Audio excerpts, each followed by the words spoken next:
मुकेश और मैं एक कंपनी में काम किया करते थे। एक रोज हमें ट्रेनिंग पर भेज दिया गया। हमारे इससे पहले औपचारिक बातें ही हुआ करती थी, पर ट्रेनिंग पर हमें एक दूसरे को जानने का मौका मिला। हमें कमरे में एक साथ ही रुकना था। साथ रहकर हम आपस में काफी घुल मिल गए थे। अक्सर रात को मुझ पर से चादर हट जाती तो मुकेश मुझे चादर उड़ा दिया करता था। मैंने उससे पूछा, क्यों जागते रहते हो रात भर? मेरी तो आदत है करवट बदल बदल कर सोने की, तो चादर तो टिकती ही नहीं। मुकेश ने मेरी बात का कोई जवाब नहीं दिया। अगले दिन वो कुछ शांत नजर आने लगा। रात को सोते समय मुकेश ने जो मुझे बताया वो न केवल दिलचस्प था, बल्कि कुछ ऐसा था जो मैंने ना तो कभी सुना ना ही कभी महसूस किया था। ऐसा कम ही देखने को मिलता है। बात केवल विश्वास की रह जाती है। मुकेश ने कहना शुरू किया, आप शायद यकीन न करें, 2003 का साल था। टीवी देखना, लाइब्रेरी जाना, दोस्तों से मिलना जुलना मेरी दिनचर्या बनी हुई थी। ऐसे में एक दिन मैं अपने दोस्त से मिलने उसके घर गया हुआ था। पता चला मेरे छोटे भाई दिनेश की तबीयत खराब है। मैं तुरंत घर को निकल पड़ा। वहां देखा परिवार के सभी लोग मौजूद हैं। दिनेश जोरों से चीख रहा है, जैसे उसे किसी तरह का दर्द हो रहा हो। उसकी हालत बिल्कुल भी देखने लायक नहीं थी। 3-4 लोग मिलकर भी उसे संभाल नहीं पा रहे थे। पिताजी ने कहा, इसे तुरंत डॉक्टर के पास ले चलते हैं। मैं कुछ कहता इससे पहले ही मां ने मुझे चुप रहने का इशारा किया। दिनेश चीखता और बेहोश हो जाता। दिनेश की चीखें अब भयानक होने लगी थी। कोई उसका सर दबा रहा था तो कोई उसकी छाती मल रहा था। नानी ने कहा, इसे पूजा घर में ले चलो। इतना सुनते ही दिनेश जोरों से चीखा। शायद उसे ये बात पसंद नहीं आई थी। उसे घसीटकर पूजा घर में लाना पड़ा। यहां पर अब वो और भी जोरों से चीखने लगा। उसे संभालना मुश्किल हो रहा था, तो हमने उसे कुर्सी से बांध दिया। फिर नानी ने उससे प्रश्न किया, बता तू कौन है? सुनकर दिनेश गुस्से में भरा है। उसका सर और छाती अब भट्टी की तरह तपने लगे। उसे अब संभालना मुश्किल सा हो रहा था। नानी ने फिर कहा, बता कौन है तू? इस बार दिनेश ने गुस्से में अपने दांत पीस लिए। उन दांतों को किटकिटाने की आवाज मेरे कानों में दर्द करने लगी थी। उसके बदन की सारी हड्डियां कड़क रही थी। आखिर में उसने अपनी जबान बाहर निकाली, जो काली पड़ चुकी थी। यकीन नहीं हो रहा था किसी इंसान की जबान खींचकर इतनी लंबी कैसे हो सकती है। नानी ने फिर अपनी बात को दोहराया, बता कौन है तू? कहां से आया है? इस बच्चे ने तेरा क्या बिगाड़ा है? जहां से भी तुम आए हो वहीं लौट जाओ। बदले में जो कुछ भी मांगोगे हम देंगे तुम्हें, लेकिन इस बच्चे को छोड़ दो। दिनेश ने अपना आपा खो दिया। वो उसी तरह कराता, दांत पीसता, चीखता, चिल्लाता और बेहोश हो जाता। होश में आने पर उसे संभालना मुश्किल हो जाता था। मुझसे ये सब देखा नहीं गया। मैं बाहर आ गया और रोने लगा। उस वक्त मैंने हनुमान जी को याद किया, मंदिर में दिया भी जलाया। रोते रोते भगवान से दिनेश के ठीक होने की प्रार्थना की और वापस दिनेश के पास आ गया। दिनेश के रोने और चीखने से वहां अब जमघट लग चुका था।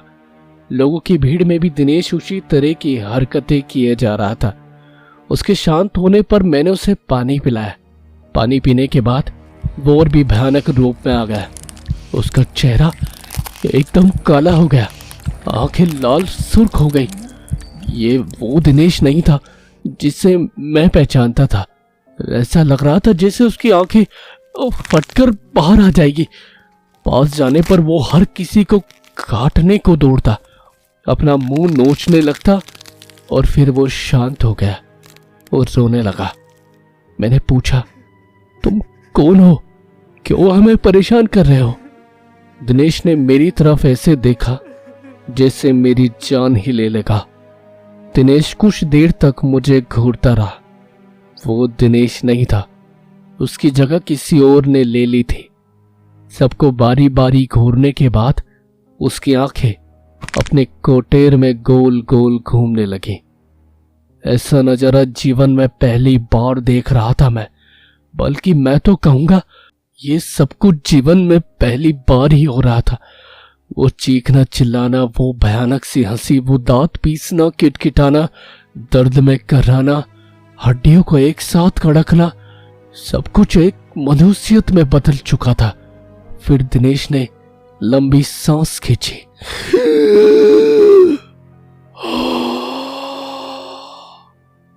और छोड़ी। उसकी सांस की दुर्गंध इतनी थी, सब अपना मुंह ढककर घर से बाहर निकल गए और वो पागलों की तरह हंसा।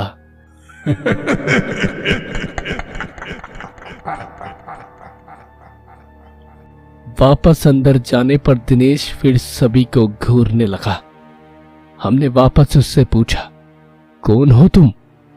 फिर वो एक औरत की आवाज में बोला, मैं शोडोल की हूँ, मैं हूँ तंत्रा। इसने मुझे जगा दिया है, मैं इसे नहीं छोड़ूंगी। इसे अपने साथ लेकर ही जाऊंगी। हमने कहा, जो तुम मांगोगी हम तुम्हें देंगे, पर इसे छोड़ दो। वो दुष्ट आत्मा अब अपने पूरे रूप में आ गई और बोली, मुझे एक मटकी, 4 नारियल, चुनरी, सिंगार का पूरा सामान ला कर दो तो मैं चली जाऊंगी, नहीं तो मैं इसे अपने साथ लेकर जाऊंगी। जल्दी करो, दफा हो जाओ, ये सामान लेकर ही आना, वरना मैं इसे चबा जाऊंगी। चबा जाऊंगी इसे।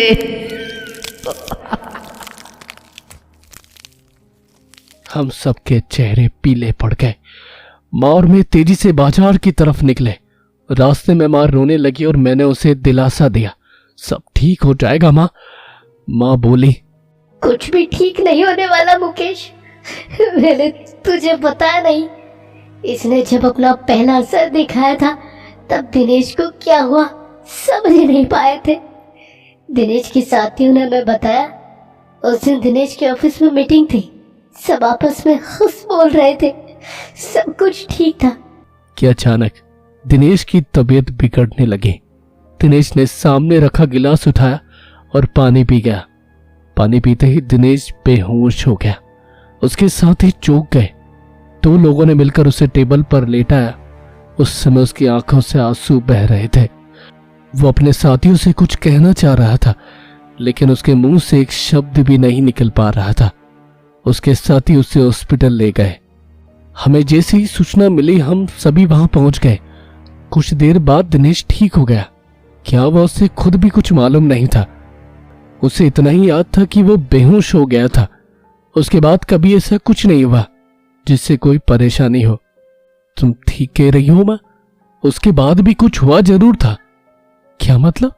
माँ बोली, मतलब ये माँ, पिछली बार जब मैं छुट्टियों से घर आया था उस रात मैं कमरे में सो रहा था। रात के 3 बजे का समय था। कमरे की खिड़की खुली हुई थी और उससे तेज हवा कमरे में आ रही थी। उस हवा के शोर से मेरी आंख खुली। मैंने देखा कि एक साया मेरे पास खड़ा था। ध्यान से देखने पर भी उसका चेहरा न देख पाया। उस चेहरे पर कालिक के अलावा कुछ भी नहीं था।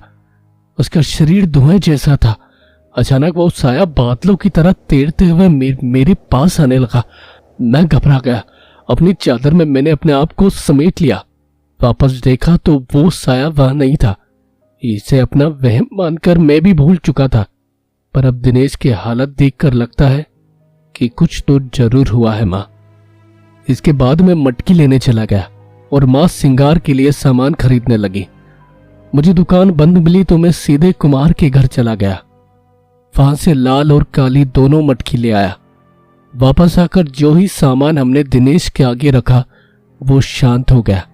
नानी उसे देखने गई और दिनेश के सामने जाकर खड़ी हो गई। कुछ देर तक नानी उसे ऐसे ही देखती रही और हमने नानी से पूछा, क्या हुआ नानी? नानी हमारी ओर पलटी। अब नानी के चेहरे के भाव दिनेश जैसे हो गए थे। हम और भी घबरा गए। नानी ने भी उसी चीख के साथ रोना शुरू कर दिया। मैं शोर डल के मेरी हत्या कर दी गई। मेरी लाश के मेरे भी से टुकड़े टुकड़े करके दफन कर दिया गया। मुझे इंसाफ चाहिए। मुझे जहाँ काटा गया वहाँ ये लड़का पेशाब कराया। मैं सोई हुई थी, इसने मेरा अपमान किया है, मुझे जगा दिया। पर अब मुझे कुछ नहीं चाहिए, मैं जा रही हूँ, मुझे रास्ता दो। हमने पूछा, तुम इसे दोबारा तो परेशान नहीं करोगी? वो बोली, नहीं, इसने मेरा अपमान किया जिसकी सजा मैंने दे दी, अब मुझे जाने दो। और नानी बेहोश होकर गिर गई। हमने नानी को संभाला। इतनी देर में दिनेश भी सामान्य हो चुका था। हमने दिनेश को भी कुर्सी से खोल दिया। फिर कुछ दिन और बीते। दिनेश को काम के लिए भोपाल जाना पड़ा। दिनेश और ऑफिस के कुछ लोग होटल में रुके। होटल में आधी रात को लोगों ने शिकायत की कि वहां कमरे से रोने की आवाजें आ रही हैं। होटल कर्मी ने जाकर देखा तो वो आवाजें दिनेश के कमरे से आ रही थी। कमरा अंदर से बंद था, तो होटल कर्मी ने दूसरी चाबी से कमरे का दरवाजा खोला। सामने दिनेश था, होटल की चादर में पूरा लिपटा हुआ। जमीन से 2 फीट ऊपर हवा में उसका शरीर तैर रहा था। उसके मुंह से अजीब अजीब आवाजें आ रही थी। इस भयानक नजारे को देखकर उन लोगों के दिल दहल गए। कुछ लोग तो भाग खड़े हुए। बाकी लोगों ने दिनेश को पकड़ा तो वो चीख पड़ा और चिल्लाने लगा। लोगों ने पुलिस को फोन कर दिया। शांति भंग के आरोप में पुलिस दिनेश को ले गई। उसके साथियों ने उसे छुड़ाया। उसके बाद दिनेश का लगातार यही हाल रहा। किसी ने मांडल के जंगलों में एक तांत्रिक होने की बातें हमें बताई। शायद वो दिनेश को ठीक कर सकता था। हमने उसे बुलाया। उस तांत्रिक ने भी आत्मा से बातें की और उसकी वही मांगे शुरू हो गई। मटके, 4 नारियल, चुनरी और श्रृंगार का सामान। अभी तक याद है मुझे वो किस तरह से अपनी मांगे दोहराती थी। इन सब के साथ उसने शराब भी मांगी। रात के समय शराब कहीं भी नहीं मिली। मैं भागा भागा अपने मोहल्ले की उन गलियों में गया जहां से मुझे गुजरना भी गवारा नहीं था। पर भाई की सलामती के लिए मैं उन गलियों में गया जहां अक्सर लोग नशे में धुत पड़े रहते थे। शराब की दुर्गंध के कारण दिन में भी उस गली से कोई नहीं गुजरता था। वहां जाकर मैंने उन लोगों से शराब मांगी तो उन्होंने कहा, क्या आज तू भी पिएगा? आजा आजा बैठ यहाँ, आज तू बेटा सारे गम भूल जाएगा। आजा। मैं गम भुलाने नहीं आया हूं। मेरे भाई की तबीयत खराब है, उस पर ऊपरी साया है। तांत्रिक शराब से पूजा करेगा। ये सब जानने के बाद उन्होंने अपनी शराब की बोतल मुझे दे दी, जिसे लेकर मैं लौट आया।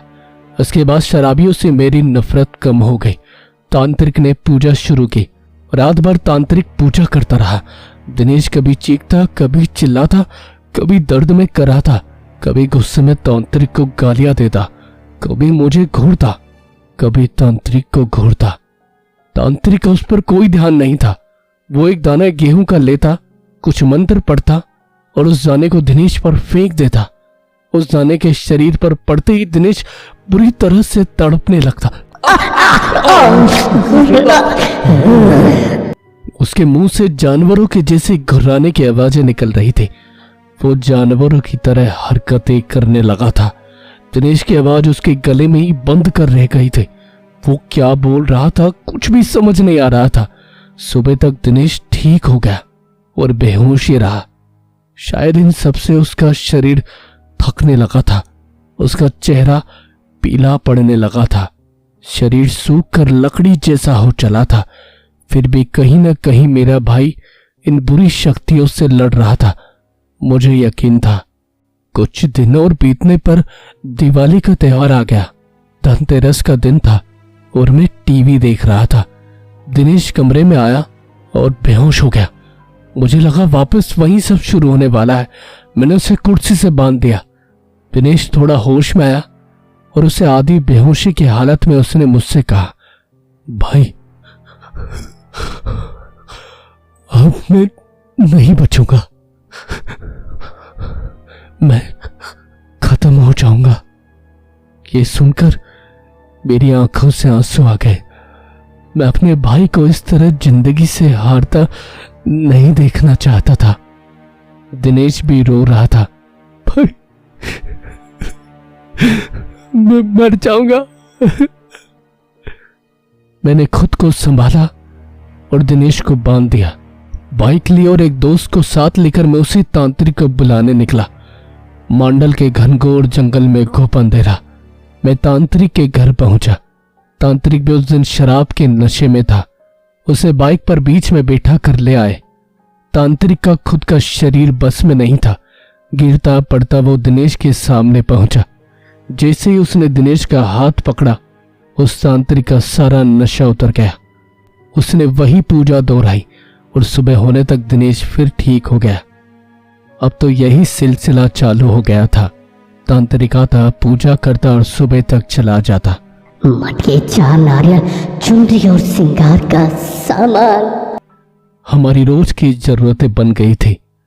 ये सब चीजें अब घर में हर समय मौजूद रहने लगी थी। रोज रात घिरते ही घर में मनुष्य सी छा जाती। घर के कोने में शराब की बोतलों का ढेर इकट्ठा हो गया था। ऐसा कोई मंदिर नहीं बचा, कोई मस्जिद नहीं बची जहां दिनेश का इलाज नहीं करवाया गया। अंत में किसी ने कलकत्ता के काली मंदिर जाने का सुझाव दिया। वहां जाकर दिनेश का इलाज करा। यहां भी उसकी वही मांगे जारी थी, मटके, 4 नारियल, चुनरी और श्रृंगार का सामान। पर पुजारी ने साथ साथ कुछ नींबू, लौंग और कफन भी मंगवा लिया। इस बार की पूजा मुझे कुछ विशेष लगे। पुजारी हर बार कुछ मंत्र पढ़ता और उसे नींबू में फूंक देता और उसमें लौंग चुबा देता। फिर उसी नींबू को कफन में लपेट कर एक मटकी में डाल देता। दिनेश को इससे बहुत दर्द होता और वो बेहोश हो जाता। होश में आकर दिनेश की वही हरकतें चालू हो जाती थी। पर पुजारी अपने काम में लगा रहा। जैसे उस आत्मा की बारी आई, वो कहने लगी, मुझे छोड़ दो, मुझे छोड़ दो, जाने दो मुझे। पुजारी ने कहा, बोल, तू इससे फिर से परेशान करेगी? नहीं करूंगी, नहीं करूंगी, मुझे माफ कर दो, मुझे जाने दो। क्यों कर रही है इस बच्चे को परेशान? पीछा छोड़ इस बच्चे का, वापस जा, लौट जाओ जहां से भी तू आई है। पुजारी ने इस 8 से 10 बार किया और तंत्रा को भी उसने कैद कर लिया। अंत में पुजारी ने वो मटकी हमें दी और कहा, इस बच्चे के अंदर दुष्ट आत्माओं ने डेरा जमा लिया था। सारी आत्माओं को इस मटकी में कैद कर दिया है। इसे ले जाकर शमशान में गाड़ दो और ध्यान रहे, नंगे पैर ही जाना। हम उस मटकी को शमशान में गाड़ा है। ताज्जुब तो यह था कि पूरा रास्ता जंगल से होकर गुजरता था, मगर रास्ते में नंगे पैरों पर एक भी कांटा न चुभा। ऐसा लग रहा था जैसे रूई पर चलकर हम उस जगह तक पहुंचे थे। इसके बाद दिनेश ठीक हो गया, पर काफी कमजोर हो चला था। केवल खाने और दवाइयों के लिए बिस्तर से उठ पाता था। इस वाकये के बाद मेरा उन चीजों पर विश्वास हो गया जिसमें मैं पहले नहीं मानता था। 5 सालों तक इसी मुसीबत को झेलने के बाद हमारी माली हालत खराब हो गई। सर पर कर्जा हो गया। धीरे धीरे हम भाइयों ने वो कर्जा भी चुका दिया। हम कई दिनों तक दिनेश की देखभाल में रात भर जागते थे। मैं उसके खाने का और समय पर दवाइयों का विशेष ध्यान रखता था। रात में उठ उठकर मैं देखता था कि दिनेश सो रहा है या नहीं। उसकी चादर ठीक कर देता था ताकि वो आराम से सो सके। आज भी मेरी यही आदत बनी हुई है। बस यही बात थी। ऐसा कहकर मुकेश चुप हो गया। इस कहानी को ध्यान से सुनने के बाद अंत में मैंने मुकेश से कहा, बेशक ये कहानी किसी के लिए बेमिसाल हो या ना हो, लेकिन तुम दोनों भाइयों का आपसी प्यार बेमिसाल है भाई।